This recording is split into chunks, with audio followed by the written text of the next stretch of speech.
Hello friends, welcome to my channel Technical Arcane. Myself Arnab Kundu. Today I will discuss the decision making statement in Java, like if else, like nested if else, etc. Okay, so go to the computer screen. Hello friends, today I will discuss decision making statements in Java. Okay, decision making structures have one or more conditions to be evaluated or tested by the program along with a statement or statements that are to be executed if the condition is determined to be true and optionally other statements to be executed if the condition is determined to be false. Okay, actually Java programming language provides 5 types of decision making statements. Okay, and there if statement, if else statement, if else if statement, nested if else statement, and switch statement. Okay, so at first I will discuss if statement. Okay, an if statement consists of Boolean expression followed by one or more statements. Okay, so go for an example. Suppose we take a class at first and put the class name, suppose test, and the modifier should be public. And within that class we define our main method. So write public static void main and put here string args, means string array. And now suppose here we define int x equal 10, and now we use the if statement. Just write if x less than 20. Okay, and just put a statement here, system dot out dot println, and just simple write suppose this is if statement. Okay, and just close it. And if we execute that, so we get this is if statement. Why? Because here we take a variable x as a value 10 and check that 10 less than 20. So the condition is true, so it returns Boolean true. So if the condition is true, then this statement will be executed. If suppose we provide here value 30 and x value is 30, and now if we execute that, so what happened? There is no output. Why? This if condition is false, so that's why it not enter within that block. So that's why this statement is not execute. Okay, now I will discuss if else statement. Okay, an if statement can be followed by an optional else statement which executes when the Boolean expression is false. Okay, now take an example. Suppose we write here int x equal 30. Okay, if x less than 20. Okay, system dot out dot println, and just write here this is if statement. Okay, and now suppose write here else, and now we write within this else block again system dot out dot println, and suppose write here this is else statement. Okay, and close it. And now if we execute that, so we get this is else statement. Why? The x value is 30. Check 30 less than 20, it is false. So that's why it's go to the else part and print this is else statement. So if we put some value, suppose 10, x value is 10, now if we execute, so it will just print this is if statement, means now this condition is true. So just print this is if statement.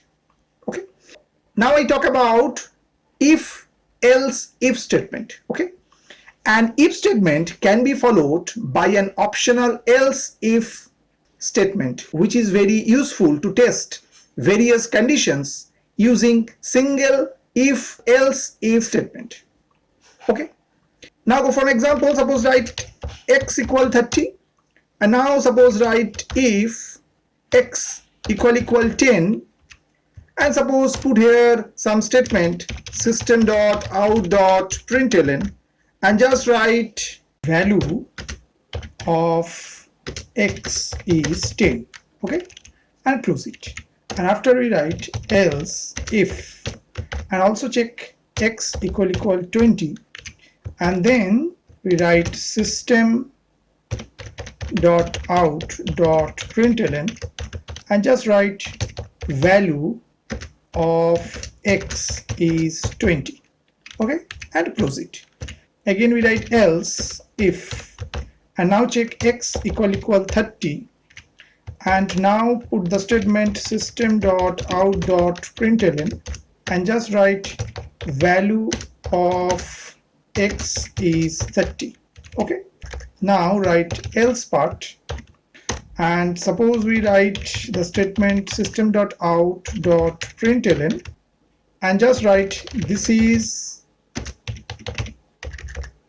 else statement, simple, and close it. Okay, now if we execute that, so we get the value of x is 30. Why? Because at first the x value is 30, so first condition is false, second condition is false, third condition is true, that's why it's print value of x is 30. Okay, now suppose we put here value is 40. Okay, and now we can execute that.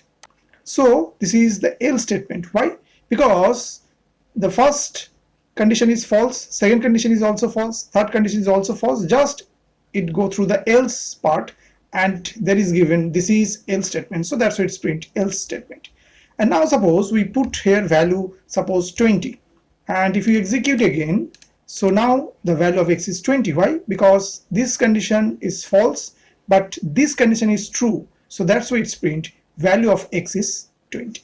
Okay, now I go for the another type, which is nested if else statement. Okay, it is always legal to nest if else statement, which means we can use if or if else or else if statement inside another if or else if statement.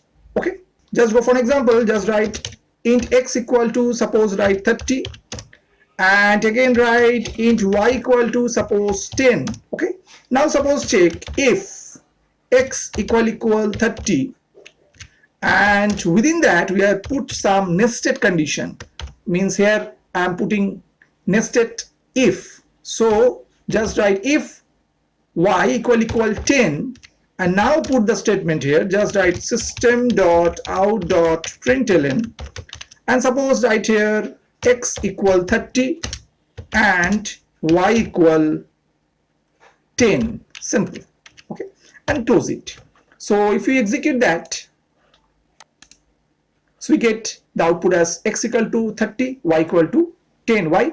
Because x value is 30, y value is 10, and at first is check x equal 30 true, so that's why it's enter within that block, and again another condition is there which is nested, and check y equal 10, it's also true, that's why it's print the result x equal 30 and y equal to 10. So this is the example of nested if else statement. Okay, so we can put our nested part within the else part also the other else if part also.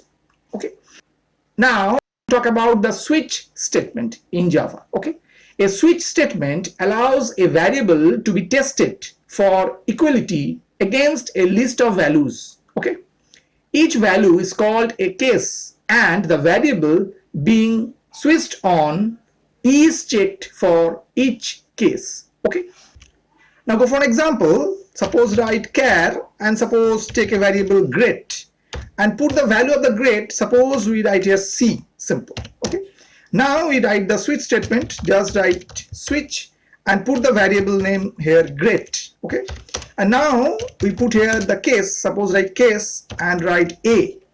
Okay, and now suppose we put here some statement system dot out dot println and just write here excellent, simple. Okay, and put the another statement is very important, which is break. And now we put another case, suppose here the case value is B, we put same way, we put here case C also. Okay, so here we put two cases B and C, and both have the same statement, so just write system.out.println, and suppose write here well done. Okay, and also put this break statement here. And now go for the another case. Suppose we put the case here D. Okay, and just write its statement system.out.println, and suppose write here you passed. Simple. Okay, and also put the statement break, put another case F. Okay, and here suppose we write system.out.println, and suppose we write here better try again. Okay, and also put the break. Now we put here is default, and within that simple write system.out.println and just write invalid grade and close it.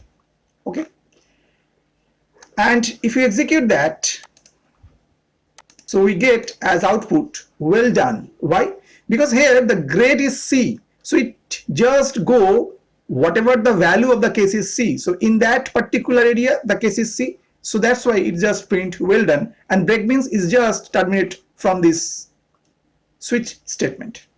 Okay, now if we change the grade, suppose we put here the grade value is A, and if you execute that, the output is excellent, means this case is satisfied, so that's why it just print excellent and is just terminate from there. Okay, and suppose we put some grade which is not within the case, suppose put the grade is H, and if you execute that, it just print invalid, means if the value whatever you are provided as a variable value grade, and if one of the case is not satisfied that, so it just pass through the default, and the default statement is invalid grade, so that's why it's print invalid grade. Okay, should remember some points when you are using switch statement. The variable used in a switch statement can only be integer type, character, string, and enum. Okay, we can have any number of case statements within a switch. Each case is followed by the value to be compared to and a colon, just like that, case B colon, case A colon, in that way. Okay, not every case needs to be contain a break.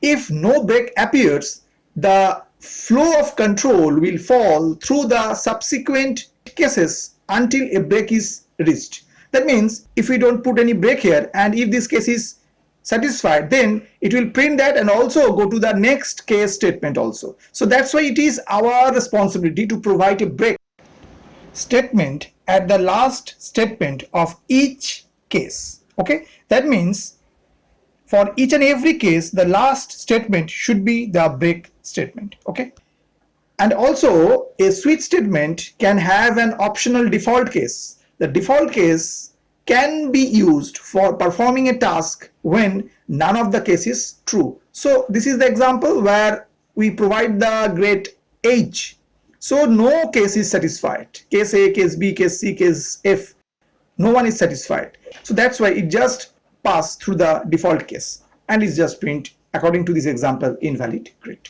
Okay, I hope you have understood today's topic. For more videos, keep watching my channel Technical Arquen. Thank you and bye bye.